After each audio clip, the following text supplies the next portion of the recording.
Good day guys. Nandito na tayo ngayon sa Laak, Davao de Oro. Ang ilog ay humupa na. Hindi na color brown. Bubungad sa atin ang kanilang checkpoint. May mga humps pa na gulong.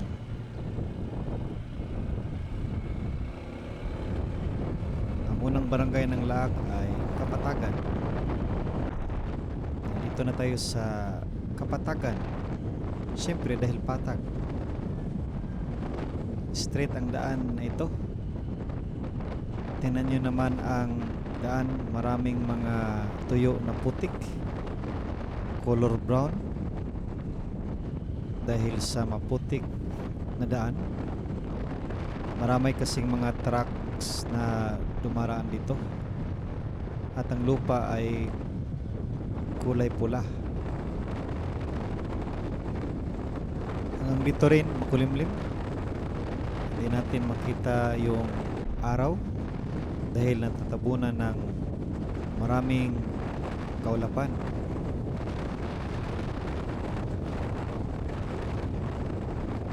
Medyo tahimik ang kapiligiran, wala ganong tao.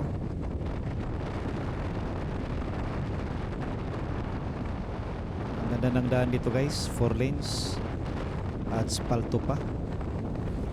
Para dito mag rides. Makita mo yung mga maraming saging, banana plantations. At wala ganong sasakyan. Konti lang ang dumaraan dito.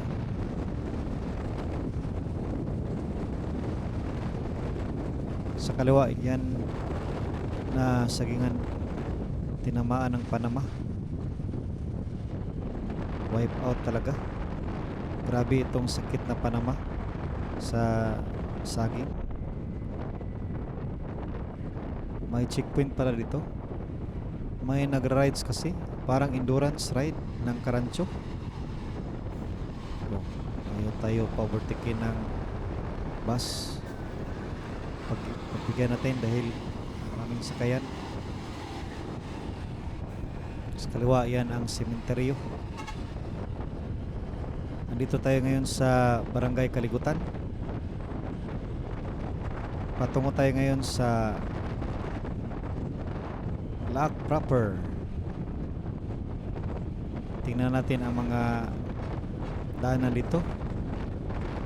May nakita kasi tayo doon sa Facebook Live na yung daan ay dinamoy ng tubig, hindi na madaanan. Pero hindi natin yan na madaanan dito. Meron rin mga landslides dito sa Laak. Marami kasing mga bulubundukin dito. At kapag nag-harvest ng palkata, so hindi na gaanong malakas ang kapit ng mga lupa. Kaya nagulus ang lupain at nagpupos ng landslide. Wala na kasing mga ugat ang puno na sumisipsip sa mga excess na tubig.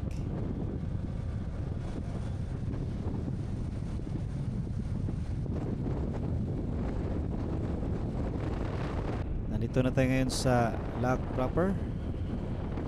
At tingnan nyo naman, bubungad ang malaking akasya na kahoy na nagbibigay ng shade.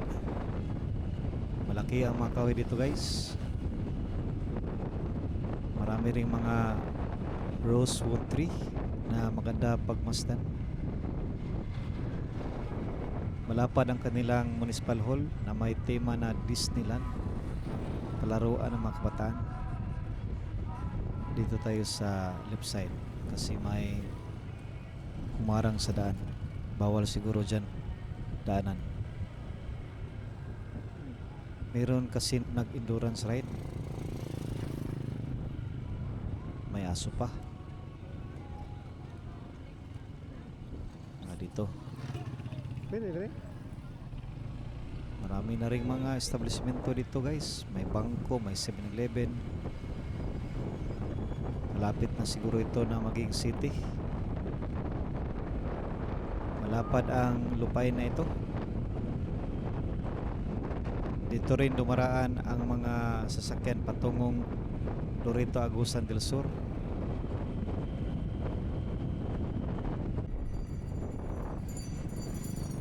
Simple lang ang mga tao dito, guys. Karancho. Karancho. Dito tayo sa kaliwa patungong Datampunan.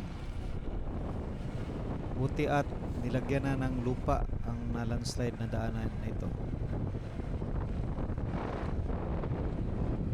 Siguro dyan sa unahan nila kinuha yung lupa.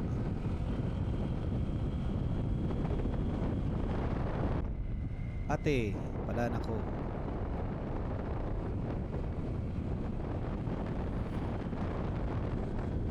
Maraming mga bulubudukin dito.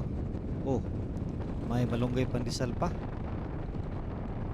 Kahit saan ito lugar ang makita mo itong malunggay pandesal, masarap kasi, lalo na kapag mainit. Ano ba ang nangyari dito? Dito rin ay may landslide.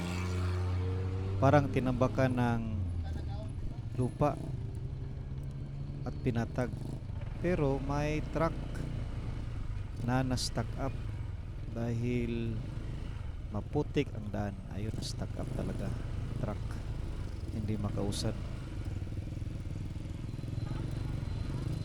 Meron pang mga nagantay.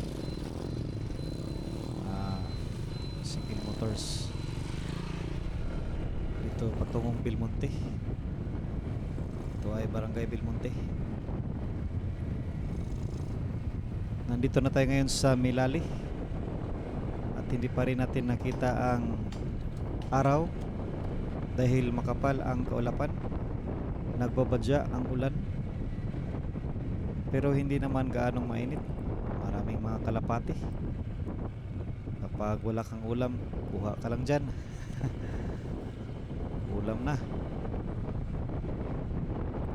Pero wag, kasi maganda yan. May purpose sila bakit nandyan. Dito rin, guys, maputik rin ang daan. May graba. Ayun, oh. May landslide pala. Nasira talaga ang daan dito. Ano nangyari dito, Rick? Ha? Isa ito sa epekto ng Sterlis. Yun ang bahay, oh. Natumba na. Hindi na mapakinabangan. Landslide. Yan ang problema kapag palaging umuulan. Malambot ang lupa. Dito rin, oh. Yung bahay, delikado yung bahay, oh. Sayang yung bahay.